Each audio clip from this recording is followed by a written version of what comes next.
तो उत्तराखंड के कंधार और इद्रौली गांव में शादी समारोह में अब महिलाओं के गहने पहनने पर सख्त नियम बनाए गए हैं।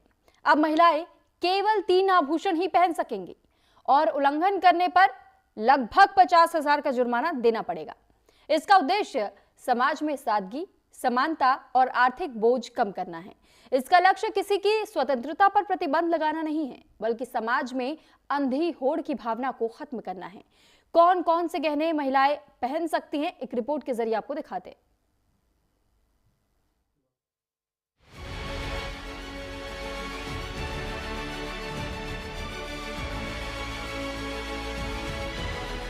शादी में 3 गहनों से ज्यादा पहने तो 50,000 का जुर्माना। उत्तराखंड के गांव का गजब फरमान। कान की बाली, नथ, मंगलसूत्र ही पहन सकेंगी महिलाएं। लेकिन ये तानाशाही नहीं, समझेंगे तो आप भी करेंगे तारीफ। मकसद सोने के दिखावे की परंपरा को खत्म करना है। यह है उत्तराखंड के जौनसर बावर इलाके का कंधवाड़ गांव। यहाँ के लोगों ने विवाह समारोह में महिलाओं के आभूषण को लेकर के अनोखा और सशक्त फैसला लिया। अब महिलाएं शादी या सार्वजनिक आयोजनों में केवल 3 सोने के गहने ही पहन सकेंगी। कान के कुंडल, झुमके, मंगलसूत्र और नाक की नथ। इससे अधिक सोना पहनने पर 50,000 रुपए का जुर्माना लगाया जाएगा। ये और पता बंद किया तो ग्राम सभा कंधार वालों ने बंद किया, तो हमें भी पूछ के किया कि भाई इतना महंगी आइटम में मत बनाओ, इससे अच्छा कोई भी चीज और ला सकते हैं, कर्जे में क्यों डूब रहे हैं, क्या फायदा है। कितने गहने रखे गए? एक कान का झुमका और एक नाक की तिल्ली और एक मंगलसूत्र। दरअसल कंधार गांव की पंचायत में सर्वसम्मति से पारित इस आभूषण कोड के तहत महिलाओं के लिए केवल 3 सोने के गहने पहनने की अनुमति दी गई है। महिलाओं का भी मानना है कि कुछ परिवार जब महंगे और भारी सोने के गहने पहनकर सार्वजनिक समारोह में शामिल होते हैं तो आर्थिक रूप से कमजोर परिवार की महिलाओं में हीन भावना पैदा होने लगती है। सोने के आसमान छूती कीमतों से गरीब परिवार पर गैर जरूरी दबाव भी पड़ता है। लिहाजा 3 गहने पहनने का फैसला सबके हित में है। नियमित रूप से जैसे कि हमने 3 गहने रखे हैं। पहली शादी होती है, उस गहने मतलब उसमें है 3 ही चीजें पहननी है ताकि एक सम्मान लगे, सब लोग शादी कर पाए। और इसलिए हमारी भी मतलब सहमति है लेडीजों की कि हम लोग भी अच्छा है, जैसे लेडीजों ने मीटिंग करी है तो इसमें हम लोग भी सहमत है कि अच्छी बात है कि एक जैसा गहना सब लोग पहने। और जैसे कि शादी ब्याह करने में भी और ऐसे ही सोने का भाव कितने ज्यादा हो रहा है, तो जैसे जिसके पास रोजगार नहीं है वो लोग नहीं कर पा रहे हैं शादी, वो सोच रहे हैं कि उनकी लेडीज के हमारे पास भी ऐसा गहना होता है, तो वो लोग थोड़ा वैसे लगता है कि हमारे पास इतना नहीं है, तो वो सही नहीं है। इसलिए हमारा जो भी है 2 गांव का फैसला है, उन्होंने अच्छी सहमत लिए, उसमें हम लेडीज लोग भी सहमत है कि हाँ ये अच्छा है। फैसला सही लिया गया है। ये ऐसे भी नहीं है कि मर्द लोगों ने अकेले में कर दिया। ऐसी मीटिंग में तो हम नहीं जाती है, पर घर पे सबकी राय लेगी, तो ये फैसला अच्छा है। इसमें कोई भेदभाव नहीं रहेगा, क्योंकि ऐसा हो गया ना आज के जमाने, जो पहनती है वो आंधा-धुंधी पहनती है और किसी के पास एक फुली लाइक हैसियत नहीं होती है, तो इसलिए ये सबको सम्मान हाँ सबको एक समाज में रहने का वो मिल गया। यानी ये नियम समाज में समानता, सादगी और गैर जरूरी दिखावे को बढ़ावा देने से रोकने के मकसद से लागू किया गया है। इसलिए देश भर में इस गांव के और इस फैसले की चर्चा हो रही है। सब लोगों की सहमति ये है, महिलाओं सहित वो दोनों गांव की, कि भाई इस पे रोक लगी जाए, क्योंकि महंगाई बहुत ज्यादा है। आज की तारीख में देखो सोना कहाँ पहुंच गया, और हम लोग चाहते हैं कि भाई गरीब को इसका बोझ ना पड़े। और हमारे जौनसर बावर का जो क्षेत्र है, सब जगह ये समाज चलना चाहिए, क्योंकि ऐसा गरीब कोई एक ही गांव में नहीं है, गरीब तो हर गांव में है और अमीर भी हर गांव में है। जब औरतों को ये पता चलता है कि भाई एक क्या कहें जो अमीर है उनकी महिलाओं को कुछ गहना अलग से बनकर रहता है और जो गरीब है उन पे कुछ अलग बने का रहता है, तो क्या क्या उसमें एक समान लाने के लिए जो है ना, हमने ये समाज बनाया है। पहाड़ के इस छोटे से गांव ने ये संदेश दिया है कि शादी विवाह रिश्तों का उत्सव है, दिखावे का नहीं, और सादगी ही सच्ची शान है। उनका लक्ष्य किसी की स्वतंत्रता पर प्रतिबंध लगाना नहीं, बल्कि समाज में अंधी होड़ की भावना को खत्म करना है। महंगाई की मार से बचने के लिए और महिलाओं के बीच समानता लाने के लिए इंद्रौली और कंधार गांव ने फैसला लिया है कि अब से महिलाएं केवल 3 ही आभूषण पहनेंगी। कानों की बालियां, नाक की लौंग और गले का मंगलसूत्र। इस फैसले से हालांकि कहीं ना कहीं महिलाएं तो खुश हैं, लेकिन ये फैसले के बाद क्षेत्र में चर्चा का विषय भी बना हुआ है। अब देखने वाली बात होगी कि ये फैसला कितना कारगर साबित होता है। इंद्रौली गांव से अमित रावत, न्यूज इंडिया। तो सोने और चांदी के दामों को लेकर के लोग हैरान हैं। कभी ये ऊपर चढ़ रहा है, यानी 1,32,000 रुपए तक पहुंच चुका था, तो इस भारी गिरावट ने बाजार में अब हलचल मचा दी है, क्योंकि कभी जब दाम इसके बढ़ते हैं तो कभी घट भी रहे हैं। फिर 9 दिन पहले सोना अचानक ही गिरने भी लगा। अब फिर से ये बढ़त की ओर है, यानी India Boolean and jewellers association यानी IBJA के अनुसार 10 ग्राम सोने की कीमत 2,585 रुपए बढ़कर के 1,20,628 रुपए हो चुकी है। इससे पहले इसके दाम 1,18,043 रुपए प्रति 10 ग्राम थे। सोना इस साल 44,466 रुपए महंगा हुआ है और चांदी 4,737 बढ़कर के अब 1,47,000 प्रति किलो बिक रहा है। और लेकिन सोने और चांदी में इस अचानक आई गिरावट ने निवेशकों को और भी हैरान कर दिया है।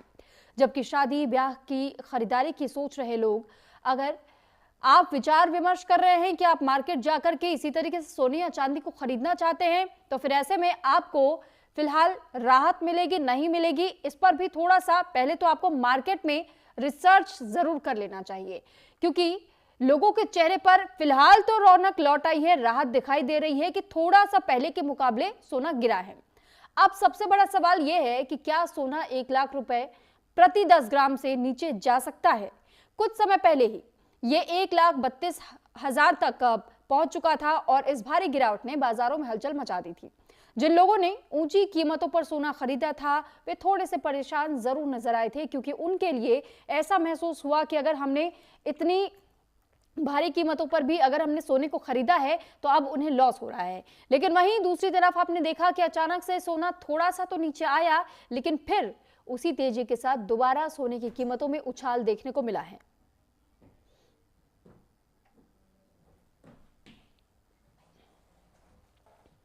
तो इस साल लगभग 44,466 रुपए सोना महंगा बताया जा रहा है और अभी भी इसकी कीमतों में धीरे धीरे उछाल हो रहा है।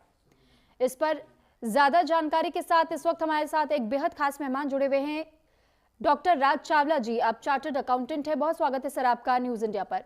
सर, पहला सवाल ये, सोने की कीमतें जिस तरह इन दिनों आसमान छूती हुई दिखाई दे रही है, हमने देखा कि पहले भी दिवाली के मौके तक उस वक्त सोने की कीमतों में कितनी तेजी के साथ उछाल आया, फिर एक ऐसा फेज आया जब थोड़ा सा डाउनफॉल हमने देखा, लोगों ने राहत की सांस ली, लेकिन आज एक बार फिर से वो ग्राफ धीरे धीरे ऊपर की ओर बढ़ता जा रहा है। सर, उम्मीद की जा सकती है क्या कि सोना 1 लाख के नीचे आने वाले समय में आ जाए? थैंक यू सुरभि जी। ये किसी भी मार्केट का एक ट्रेंड होता है कि जब भी कोई चीज बढ़ती है तो जरूर स्टेबल होती है, करेक्शन होती है, फिर आगे का रफ्तार लेती है। और जैसे हमने देखा लास्ट वीक तक इंडिया के अंदर दिवाली का महोत्सव था और एक खुशियों का माहौल था। वर्ल्ड ने देखा है कि इस बार की दिवाली इंडिया ने कितनी बड़ी देखी है, लोगों की परचेजिंग पावर बढ़ गई है। तो वो दिवाली के ट्रेंड का जो एक हायर साइड चल रहा था, जो एक हिस्ट्री उसने टच किया है 1,32,000 का, अब वो 10,000 रुपए की करेक्शन पे आया। हालांकि आज फिर रेट बढ़ना शुरू हो गया है। तो कहने का मतलब है ये करेक्शन है, एक टेम्परेरी करेक्शन है। और मैंने पिछले 70 साल का ये ट्रेंड देखा है कि कभी भी सोना, ठीक है, कभी एक आध साल में थोड़ी बहुत करेक्शन होती है, लेकिन अल्टीमेटली ये आगे की तरफ बढ़ता है। और अब हमें मालूम है कि नवंबर का महीना शुरू होने वाला है, हमारे इंडिया के अंदर शादियों का सीजन शुरू होने वाला है। तो इसलिए उस चीज को देखते हुए मुझे लगता है कि आने वाले टाइम में ये और करेक्शन, जो आपका एक अंदाजा है कि 1 लाख से नीचे जाएगा, मुझे नहीं लगता कि 1 लाख से नीचे जा पाएगा। 1 लाख से नीचे नहीं जा पाएगा आप ये कह रहे हैं सर, लेकिन अगर वहीं ऊंचाई या इस रफ्तार से जिस तरह इस वक्त सोने की कीमतें बढ़ती जा रही है, ये कहां तक जाकर के रुक सकता है, इसका कोई अनुमान लगाया जा सकता है या इसकी कोई लिमिट नहीं है अभी फिलहाल, क्योंकि शादियों का सीजन भी आ रहा है सर? इस साल हमने देखा कि 1 जनवरी से आज तक अगर हम इसको कंपेयर करें तो लगभग 57% की ग्रोथ के साथ आज सोना खड़ा है। और 57% की ग्रोथ तो एबनॉर्मल है, ये पॉसिबल नहीं है। गोल्ड, प्रॉपर्टी और शेयर्स में जो ग्रोथ का रेट है वो 10-12% का होता है। ऑलरेडी बहुत ग्रोथ है, मैं मानता हूं कि ग्रोथ बहुत ज्यादा है, लेकिन हमारे पास कोई करेंसी है तो वो गोल्ड है। जिस तरह से ये एक इंटरनेशनल एनवायरनमेंट बन रहा था, रशिया यूक्रेन का युद्ध चल रहा है, इसराइल गाजा का युद्ध चल रहा है, तो ऊपर से यूएस के साथ जिस तरह की तनातनी चल रही थी और लग रहा था कि डॉलर के साथ भी कुछ प्रॉब्लम ना हो जाए, तो लोगों को लग रहा था कि हम गोल्ड को ले लें, क्योंकि गोल्ड एक इंटरनेशनल करेंसी है जो हर टाइम किसी भी रूप में चलेगी। तो इसलिए लेकिन सर, अगर हम खरीदारी के लिहाज से देखें तो क्या ये समय सही है या थोड़ा सा और इंतजार अभी करना चाहिए? आप अगर लोगों को सुझाव देंगे तो आपका वो सुझाव क्या होगा? मुझे लगता है कि ये इसी के आसपास ही अब ये स्टेबल हो जाएगा, और मुझे इसकी उम्मीद कम लगती है कि नीचे आएगा, क्योंकि जिसके घर में शादी है वो तो मजबूर है, उसको तो सोना खरीदना ही खरीदना है। बच्चों की शादी है, फैमिली में शादी होती है, वो उसको तेजी महंगी को के लिए वेट नहीं कर सकता, और सीजन शुरू होने वाला है। और जितने लोग ये इन्वेस्टर लोग होते हैं या जो गोल्ड के स्टॉकिस्ट होते हैं, वो भी इस चीज को समझते हैं कि कब डिमांड एंड सप्लाई को हमने मैनेज करना है। अभी जैसे ये एक वीक हमारा थोड़ा सा डिमांड कम थी और जिस तरह से सप्लाई का फ्लो बढ़ रहा था, इसीलिए जो करेक्शन आई है 10,000 रुपए की, ये मुझे जो लगता है ये उसी वजह से थी। ठीक है सर, इन्वेस्टमेंट के पर्पज से क्या गोल्ड में अभी इन्वेस्ट करना सही रहेगा या इसके लिए इंतजार करना होगा? एक गोल्डन अपॉर्चुनिटी इन्वेस्टर्स के लिए कौन सा समय रहने वाला है? नहीं, इन्वेस्टमेंट के लिए तो मैं बिल्कुल एडवाइस नहीं करूंगा। यानी रुकना चाहिए। हाँ, ये अभी इसमें थोड़ी सी करेक्शन मुझे और लगती है। आपकी बात ठीक थी कि हो सकता है थोड़ी और ज्यादा जाए, लेकिन जिसके घर में मजबूरी है, शादी है, उसको तो लेना ही लेना है, उसकी तो मजबूरी है।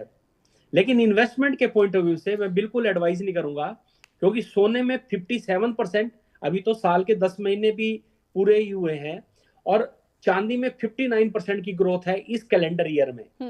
सर, लेकिन इसके पीछे की मुख्य वजह हम क्या कह सकते हैं? क्यों इस तरीके से? आपने कहा कि 57% गोल्ड, 59% के रेशियो से हम देख रहे हैं कि किस तरह चांदी की कीमतें भी आसमान छूती जा रही है। तो सर, ये इतना करते थे वो सब लोग गोल्ड में आ गए, कन्वर्ट कर लिया उन्होंने। तो ये कारण रहा, क्योंकि जो करेंसी की एक विश्वसनीयता थी वो कम हो रही थी। ऊपर से दोनों तरफ युद्ध चल रहे थे, ठीक है, दो बड़े कंट्री युद्ध के साथ लगे हुए हैं, इन्वॉल्व है। अब दोबारा से आप देखिए कि इसराइल में दोबारा से युद्ध शुरू हो गया है। तो लोगों को एक लगता है कि हो सकता है डॉलर के साथ कल को कोई ऊंच नीच हो जाए, लेकिन सोने के साथ नहीं होने वाली है। तो इंडिया, रशिया और चाइना का जो ग्रुप बन रहा था, इनका लग रहा था कि ये लोग अब अपनी करेंसी में डील करेंगे, तो उस वजह से भी जिन लोगों का डॉलर के अंदर इन्वेस्टमेंट थी, उन्होंने, मुझे जो लगता है, उन्होंने गोल्ड के अंदर इन्वेस्टमेंट किया और उनको बहुत अच्छी रिटर्न भी मिली है इसमें। सर, एक छोटा सवाल और ये भी कि लोग कई बार सेविंग्स के तौर पर वो कैश डिपॉजिट करना बैंकों में पसंद करते हैं, या तो फिर सेफ साइड के लिए लोग गोल्ड खरीदकर उसे स्टॉक में रखना ज्यादा पसंद करते हैं। तो सर, आप ऐसे में क्या सुझाव देना चाहेंगे? एक एसेट के तौर पर गोल्ड को अगर खरीदकर आप धीरे धीरे ही सही लेकिन स्टॉक करते हैं, तो आपका फ्यूचर पूरी तरह सिक्योर रहता है, या फिर जो कैश डिपॉजिट होता है सर, एफडी वगैरह जो करवाते हैं लोग? जी देखिए, आज की डेट में अगर हम एफडीआर का इंटरेस्ट देखते हैं और फिर जो इंटरेस्ट मिला उसके ऊपर टीडीएस भी कट जाता है। हालांकि हमारी सरकार ने, देखिए, 12 लाख रुपए तक की इनकम माफ कर दी, कोई मजाक नहीं है। इतनी तो लोगों की एक्सपेक्टेशन भी नहीं थी जितनी सरकार ने लोगों को एक राहत दी है।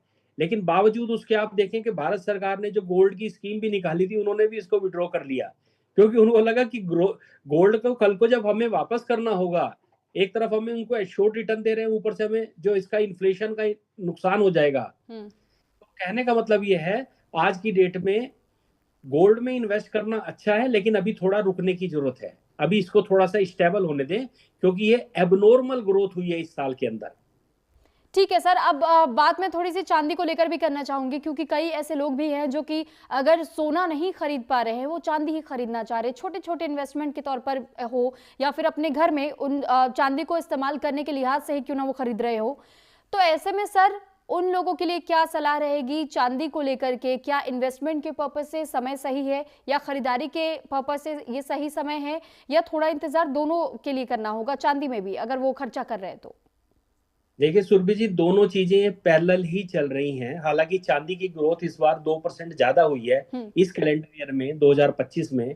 सोना 57% बढ़ा है, चांदी 59% बढ़ी है और दोनों लगभग बराबर चलते हैं। तो मैं तो अभी किसी को एडवाइस नहीं करूंगा कि जब तक मजबूरी ना हो, मेरे घर में शादी है तो मुझे लेना ही होगा, चाहे सोना लूं या चांदी लूं। लेकिन अगर मेरी मजबूरी नहीं है तो मैं अभी थोड़ा रुकूं, वॉच करूं। अभी मैं इस पैसे को चाहे वो एफडीआर में कर दूं, कम से कम एफडीआर में एक एश्योर्ड रिटर्न तो है, मेरा पैसा तो सेफ है, चाहे कम मुझे रिटर्न मिल रही है। या शेयर मार्केट में जो मुझे शेयर अच्छे लगते हैं, जिनका फ्यूचर अच्छा है, जिनकी ग्रोथ अच्छी है, ब्लू चिप कंपनी के शेयर हैं, मैं चाहूंगा कि आप या तो अगर बहुत ज्यादा सेफ होना है एफडीआर में जाइए, थोड़ा सा रिस्क ले सकते हैं तो ब्लू चिप कंपनी के जो शेयर्स हैं अच्छी कंपनियों के, जैसे आज की डेट में इलेक्ट्रिकल व्हीकल्स हैं या सोलर एनर्जी के हैं या हमारे डिफेंस के शेयर्स हैं, जिनमें हमें मालूम है, या पीएसयूज के शेयर बहुत अच्छा रिटर्न दे रहे हैं, मैं चाहूंगा कि आप उधर जाएं। अभी गोल्ड एंड सिल्वर में अनटिल एंड अनलेस आपकी कोई मजबूरी नहीं है तो आप प्लीज इसमें अभी इन्वेस्ट ना करें। ठीक है सर, आपने ये कहा कि फिलहाल इंतजार करना चाहिए, थोड़ा सा और समय तक रुक जाना चाहिए अगर इन्वेस्टमेंट के लिहाज से देखा जा रहा है तो। लेकिन वहीं दूसरी तरफ हम ये भी देखते हैं कि लोग सोने की जब खरीदारी करने जाते हैं तो ये भी देखते हैं कि 20 कैरेट, 18 कैरेट, 14 कैरेट है सर, 22 कैरेट है। तो ऐसे में सर सबसे ज्यादा अच्छी गुणवत्ता की जो सोने की ग्राफ मानी जाती है वो 22 कैरेट तक की होती है सर।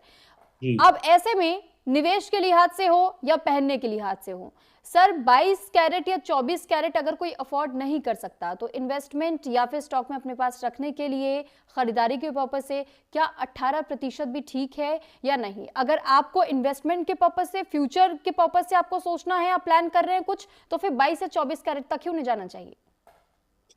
बिल्कुल, ये 3 कैटेगरी हैं, 24 कैरेट, 22 कैरेट और 18 कैरेट जी, और तीनों आजकल चल रही हैं। और फैक्चुअली भी अगर हम देखते हैं कि हम कोई भी ज्वेलरी बनवाते हैं तो वो 22 कैरेट की ही बेस्ट ज्वेलरी होती है 24 कैरेट में, क्योंकि उसका उस तरह से बन पाना प्रैक्टिकल चीजें होती हैं। तो कहने का मतलब है इन्वेस्टमेंट आप तीनों कैटेगरी में, चाहे वो 24 कैरेट है, 22 कैरेट है या 18 कैरेट है, कहीं पे भी इन्वेस्ट करें तो उसमें ज्यादा फर्क नहीं आएगा। हमें बस ये होता है कि 18 कैरेट लेंगे और थोड़ा सस्ता होता है तो हमें एक साइकोलॉजिकली एक अच्छा लगता है कि भाई हमारे पास इतना गोल्ड, अगर हम क्वांटम के पॉइंट ऑफ व्यू से देखते हैं। बाकी कोई ऐसी बात नहीं है। 22 कैरेट एक मीडियम लेवल है और उसके अंदर इन्वेस्टमेंट करना ही एडवाइजेबल है। ठीक है सर, बहुत धन्यवाद आपका हमारे साथ जुड़ने के लिए और तमाम सवालों के जवाब देने के लिए।